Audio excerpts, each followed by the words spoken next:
पश्चिम बंगाल में वोटिंग से पहले चुनाव आयोग ने कसी नकेल भड़के कपिल सिब्बल। चुनाव आयोग के निर्देश, ईवीएम बटन पर रंग, गोंद, स्याही या परफ्यूम लगाया तो तुरंत होगी कार्रवाई। कपिल सिब्बल का दावा, बीजेपी को जिताने के लिए काम कर रहा चुनाव आयोग। तो ऐसा लग रहा है कि भाजपा चुनाव नहीं लड़ रही, चुनाव सीईसी और सीएपीएफ लड़ रही है ममता को हराने के लिए।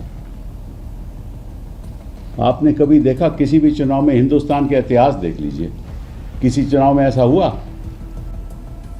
इलेक्शन कमीशन तो इनका वैसे ही चुनाव लड़ रही है, तो इलेक्शन कमीशन तो सुनेगा नहीं और कोर्ट में कोई जा नहीं सकता। कपिल सिब्बल ने शुभेंदु अधिकारी के बयान पर फैलाया सरेआम झूठ।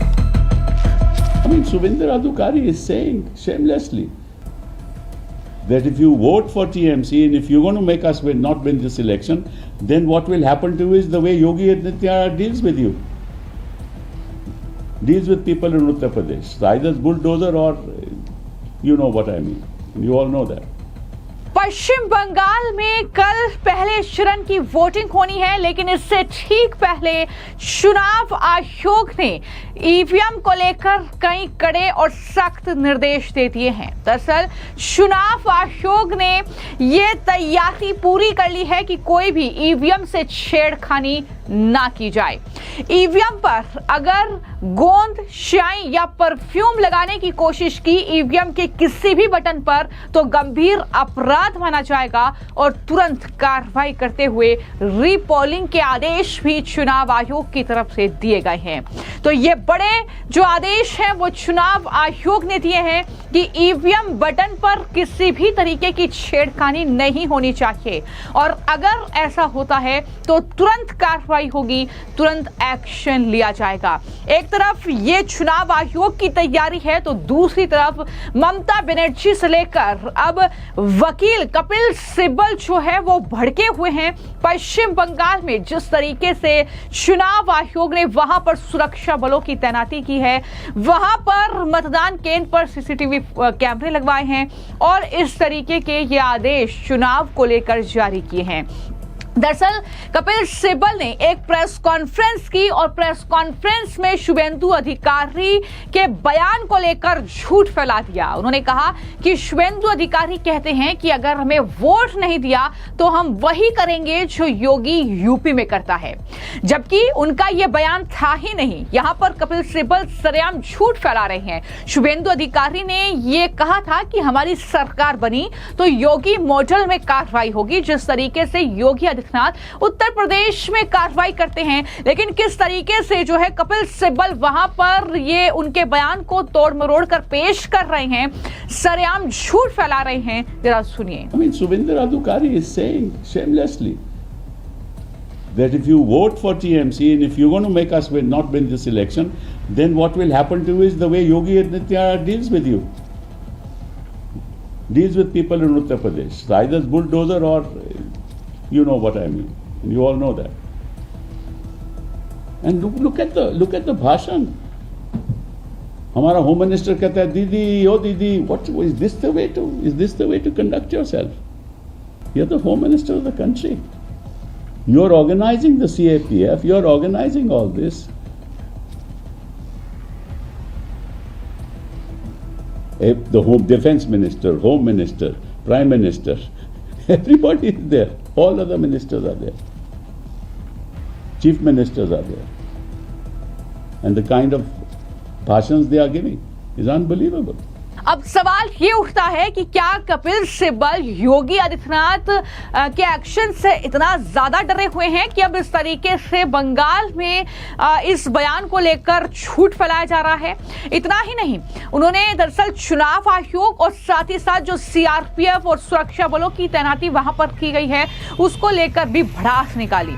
उन्होंने कहा कि चुनाव में पार्टियां लड़ती हैं, सरकार नहीं। बंगाल में सरकार चुनाव लड़ रही है। गुजरात से 5,000 लोगों को विशेष ट्रेनों में पश्चिम बंगाल ले जा रहा है। जो लोग घर जाना चाहते थे उन पर लाठी चार्ज किया गया, जबकि बीजेपी के लोगों को पश्चिम बंगाल ले जाने के लिए एक विशेष ट्रेन चलाई गई। और चुनाव आयोग जो है बीजेपी के लिए काम कर रहा है। ये सारी बातें कपिल सिब्बल के जरिए की गई हैं। सुनिए क्या कुछ कहा। ऐसा लगता है कि पश्चिम बंगाल में इमरजेंसी लागू है, संविधान के मुताबिक नहीं, असंवैधानिक। 2400 प्लेटून CAPF के, 2.4 लाख लोग उसी फोर्स के। इसका मतलब हर 100 लोगों, वेस्ट पश्चिम बंगाल में हर 100 लोग रह रहे हैं ना, उसमें एक CAPF का बंदा तैनात है।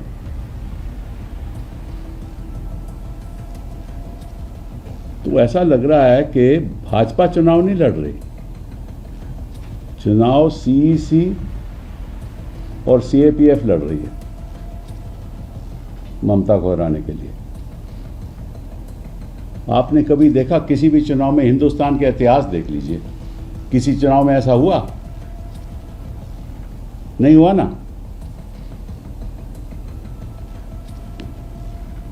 और 27 लाख वोटर, जिसमें से कई जेन्युइन वोटर होंगे, वो अपना वोट नहीं डाल सकते। और साथ साथ में जो ट्राइब्यूनल के मामले हैं, ट्राइब्यूनल काम ही नहीं कर रहे, क्योंकि ट्राइब्यूनल अंदर जाने के लिए रोक लगाई जा रही है। वहां जो सिक्योरिटी खड़ा, वो कहता है जब समन्स आएगा तभी हम तुम्हें जाने देंगे। उसके पास दस्तावेज हैं, बर्थ सर्टिफिकेट है, लेकिन जाने नहीं दे रहे। तो ये किस किस का चुनाव है? भाजपा को जिताने के लिए चुनाव है। चुनाव में पार्टियां चुनाव लड़ती हैं, सरकार चुनाव नहीं लड़ती। और यहां तो सरकार चुनाव लड़ रही है।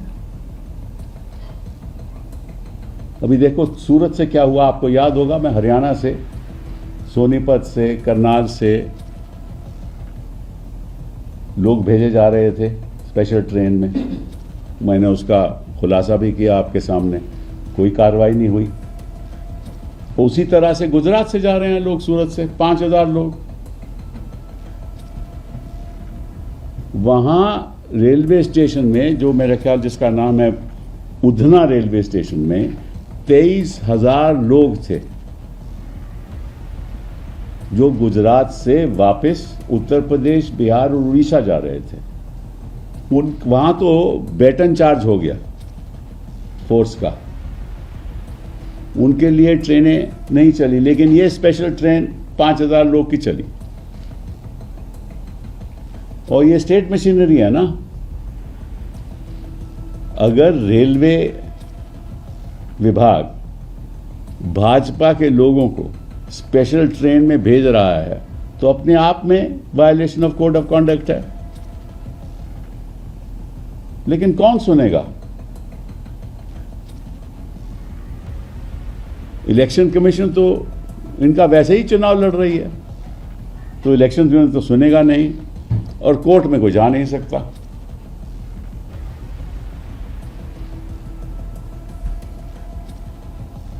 It is shocking. It seems that there is an emergency that is imposed in the state of West Bengal outside the Constitution of India. तो इस तरीके से कपिल सिब्बल ने प्रेस कॉन्फ्रेंस की। चुनाव आयोग और इस तरीके से बीजेपी पर वो हमलावर नजर आए, लेकिन चुनाव आयोग ने तैयारी पूरी कर ली है। जैसा कि मैंने कहा कि मतदान केंद्रों पर तैनात पीठासीन अधिकारियों को कड़े निर्देश जारी किए हैं। ये निर्देश मुख्य रूप से इलेक्ट्रॉनिक वोटिंग मशीन यानी ईवीएम के बटनों के साथ होने वाली छेड़छाड़ को रोकने और निष्पक्ष चुनाव पश्चिम बंगाल में हो, ये सुनिश्चित करने के लिए निर्देश निर्देश दिए गए हैं। ये है ईवीएम बटनों से छेड़छाड़ रोकने के लिए सख्त निर्देश, जिसमें सभी उम्मीदवार बटन स्पष्ट रूप से दिखने चाहिए, ये निर्देश दिया गया है। बैलेट यूनिट पर लगे हर उम्मीदवार के बटन पूरी तरीके से खुलकर और साफ साफ दिखाई देने चाहिए। किसी भी बटन को टेप, गोंद चिपकाने वाले पदार्थ या किसी अन्य सामग्री से ढकना या छिपाना पूरी तरीके से प्रतिबंधित है। आयोग का कहना है कि मतदाताओं को अपना वोट डालने में कोई परेशानी नहीं होनी चाहिए। यह सुनिश्चित होना चाहिए कि कोई भी बटन जानबूझकर छिपाकर मतदान को प्रभावित ना किया जाए। किसी भी तरीके का कोई केमिकल, रंग या स्याही का इस्तेमाल नहीं किया जाएगा। बैलेट यूनिट के उम्मीदवार बटन पर किसी भी प्रकार का रंग, परफ्यूम या केमिकल या अन्य पदार्थ नहीं लगाएंगे। ऐसा अगर कोई करता है तो जाहिर तौर पर वो अपराध माना जाएगा और उस पर सख्त एक्शन भी होगा। ये सारी बातें कही गई हैं। कोई भी अगर अनियमितता पाई जाती है तो तुरंत जो है प्रेसिडाइजिंग जो अधिकारी हैं उसको दरअसल कंप्लेन दर्ज कराई जाए। ये सारी बातें इलेक्शन कमीशन ने कही हैं। रीवोटिंग भी होगी अगर इस तरीके की गड़बड़ी पाई गई है तो कहीं ना कहीं चुनाव आयोग की तैयारी पूरी है। ममता बनर्जी कहीं ना कहीं घबराई हुई हैं।